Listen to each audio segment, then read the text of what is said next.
গোলাঘাট সমষ্টিত আজিৰ পৰা স্বচ্ছ ভাৰত অভিযান আজি প্ৰথম দিনা পুৱা 7 বজাৰ পৰা কাৰ্যসূচী লোৱা হয় পদুমণি মণ্ডলৰ বেগেনাখোৱা পঞ্চায়তৰ হামদৈ বুনিয়াদী বিদ্যালয়ত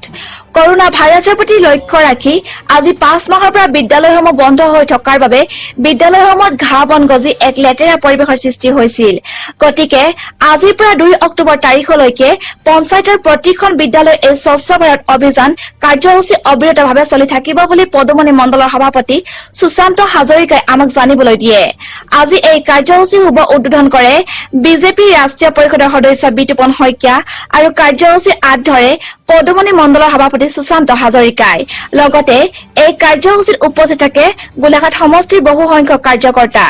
এই কাৰ্যসূচীৰ বাবে বিদ্যালয়খনৰ শিক্ষকসকলে দলৰ কাৰ্যকৰ্তাসকলক শলাগ লয় অনুষ্ঠানবিলাক জিলিকাই ৰখাটোৱে নহয় এই স্বচ্ছতাৰ মাজত আমাৰ মন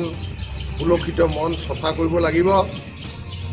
আৰু দুৰ্নীতি মুক্ত কৰি প্ৰত্যেকটো বিষয়ে স্বচ্ছ হ'ব লাগিব যাৰ জৰিয়তে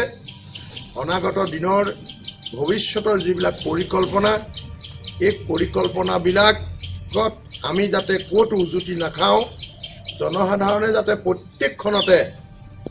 অধিকাৰ আৰু প্ৰাপ্যৰ কাৰণে পিছ দুৱাৰেদি গৈ হাবাতৰি খাব নালাগে ঠিক তেনেকুৱা ধৰণৰ কথালৈকে এই স্বচ্ছ শব্দটোৰ ভিতৰত সোমাই থকা যি গৃহতত্ত্ব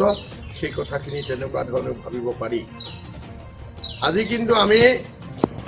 পদুমণি মণ্ডলৰ গোটেই কাৰ্যকৰ্তাখিনি আমি গোট খাই এই বিদ্যালয়ত সদায় দেখোঁ অহা যোৱা কৰোঁতে 4 মাহ স্কুল বন্ধ হৈ আছে ছাত্ৰ ছাত্ৰী নাই যাৰ ভৰিৰ গছকত এই তৃণবিলাক হয়তো গজিব নোৱাৰাকৈ দৌৰি ফুৰা খেল ধেমালি কৰাৰ সময়ত তেনেকুৱা এটা পৰ্যায়ত থাকে গোলাঘাটৰ পৰা মৃদুজ্যোতি বৰাৰ ৰিপৰ্ট ডি নিউজ আছাম।